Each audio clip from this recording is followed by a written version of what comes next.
I don't know about you, but I find that when I don't bounce ideas off other people, I can get myself in a lot of trouble. Now, of course, we're going to go a little bit deeper than that, but I want us to get at that sense of, it's always better to make decisions in community.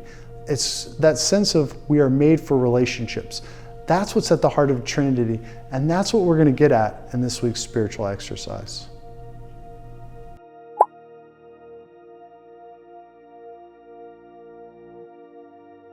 So something that happens, anybody who's involved with social media, does posting regularly, every now and then you post something that your fans, your supporters, your friends, your community, those around you, they're like, what were you thinking when you posted that?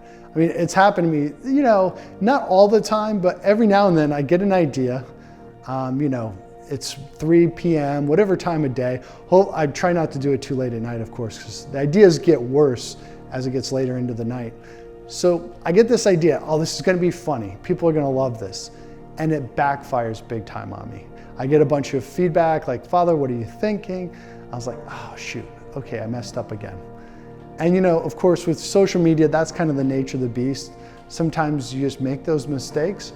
But in life, a lot of times what happens with decisions, we tend to make bad decisions when we're isolated from each other, when we're not communicating. So when a husband doesn't pay attention to his wife, or a wife doesn't listen to her husband, or when we're not listening to our support networks, our friends around us, it's always as much as possible. And of course, we always do have to make individual decisions, but it's often as important as possible to make decisions with group processes, to get other people's feedback. That's the insight that's underlying the idea where the saints talk about the importance of spiritual direction. It's not some weird thing that the church invented, but rather it's a profound insight into human nature. We make decisions better when we listen to each other, when we rely on others, and we don't rely on our own thinking. And ultimately, that relying on the other is relying precisely on God. Now, we could also start to say, well, this is because we're humans. If we were perfect, or if we were greater than our nature, if we were saints or whatever, or if we were God, we wouldn't need other people. But our need for relationships, our need to live in communion is actually grounded on the Trinity itself. So this Sunday, we're celebrating Trinity Sunday, a mystery at the heart of all creation. That God is 3 persons and one God, perfect in unity, but distinct, 3 distinct persons, one true God. This mystery that cannot be reasoned to, but is rather revealed in Jesus Christ, which goes beyond our natural capacity to understand, itself shines a light on our human nature. It shows us that we are made to live for the sake of service.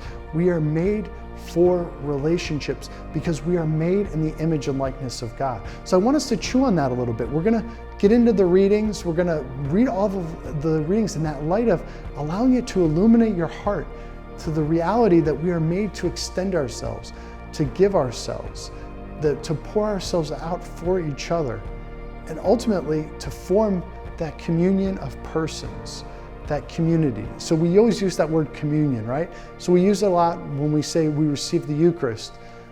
But communion is really the sense in which we're reunited through the power of God's grace. So I want us to think about that.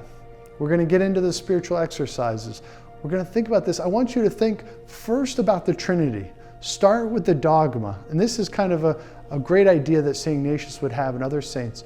You start with the dogma and then slowly work down to your own. It's like when you gaze upon the beauty of the dogma, then when you look at yourself in the light of that, and you see yourself as created in the image of likeness, you start to see your relationships with a new vitality. So let's do that. Let's start by looking at the Trinity, then look at our relationships, and try to look at the ways that we can increase that communion in our life, increase that relying on our social network and those around us.